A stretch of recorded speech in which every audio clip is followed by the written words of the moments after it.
oligarki itu bukan kapitalis. Sahabat, jangan pernah menganggap kaum oligar itu pejuang ekonomi kerakyatan. Salah besar. Mereka itu lintah darat. Walaupun terlihat pajak mereka besar, tetapi semua karena pakai fasilitas. Para oligar itu tidak pernah mendapatkan bisnis dengan cara normal, yaitu pasar bebas. Jadi nih ya, kita pastikan kalau di sebuah pemerintahan selama ada para oligarki, mustahil UKM bisa berdaulat. Oligar adalah memonopoli kekuasaannya. Mereka bisa merubah peraturan sebuah pemerintahan. Mereka bisa membeli pejabat. Mereka bisa menjadi penguasa tunggal atas sebuah produk atau komoditas. Tapi yang tersering kalau di Indonesia itu adalah dari komoditas. Oligar itu anti pasar bebas. Oligarki sesungguhnya tidak bisa menang berbisnis dengan pasar bebas. Namun mereka ubah peraturan sebuah negara dan untuk itu mereka mampu. Karena itu kembali ke pernyataan awal. Selama ada oligar di sebuah pemerintahan, UKM tidak akan menang. BUMN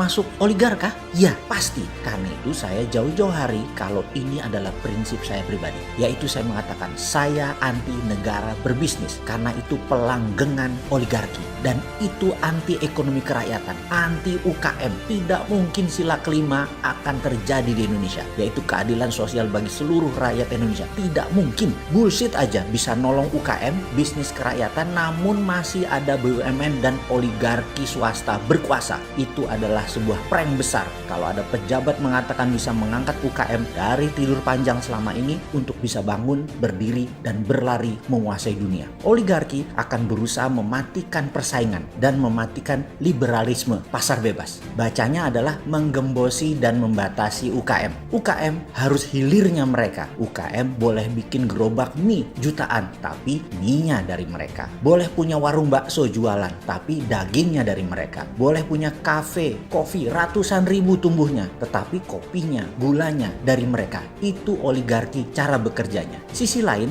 bank sesungguhnya adalah sistem kapitalis yang ditunggangi globalis dan oligarki. Kalau oligarki berkuasa di sebuah negara, maka globalis berkuasa di multinegara. Dan sama, globalis cabal ingin memonopoli. Contoh, WhatsApp, IG, dan Facebook pemiliknya sama. Google, Amazon, Microsoft bisa dikatakan penguasa mutlak di bidangnya. Walaupun tidak monopolistik sifatnya, namun oligopoli. Sedikit orang mengendalikan pasar tertentu. Microsoft sudah ratusan kali digugat di berbagai dunia dalam urusan bisnis memonopoli ini dan selalu bisa selamat. Di Amerika sendiri, Microsoft sudah 2 kali dituntut oleh Kongres dan selamat. Hebat memang para globalis itu. Rothschild memonopoli dolar dan tidak pernah ada yang bisa nuntut. Begitu juga keluarga Oppenheimer dengan berlian De Beers-nya. Panjang kalau kita cerita tentang globalis cabal. Diurai perlahan satu-satu. Panjang, sabar ya, nanti kita akan sampai sana. Bahkan, bank adalah bentuk sebuah sistem ekonomi yang memenangkan sistem kapitalis ala globalis. Hanya yang punya jaminan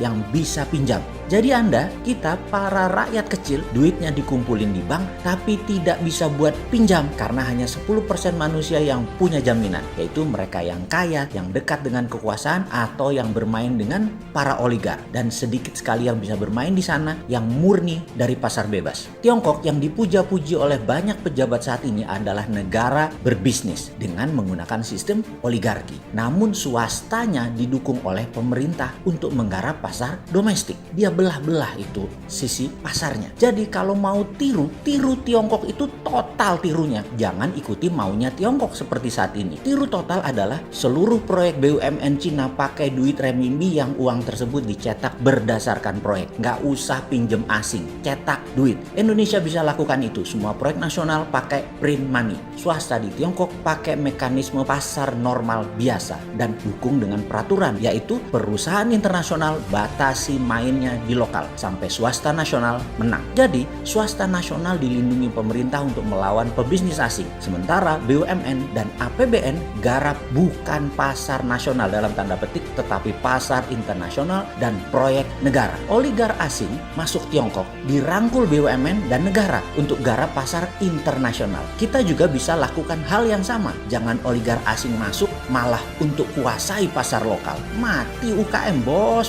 Bagaimana sih mimpin negara? Oke, informasi sekilas tadi sudah mulai terang benderang kan melihatnya. Wes ndang cepet dikerjain, ra usah kakean mikir ben ora ketok lemai. Apa perlu gua nih masuk got sekarang? Ntar pada panik lagi, nesu, marah-marah, kirim buzzer. Ya sudah, pakai aja idenya. Awas ya nggak dijalani, gua masuk gorong-gorong beneran nih.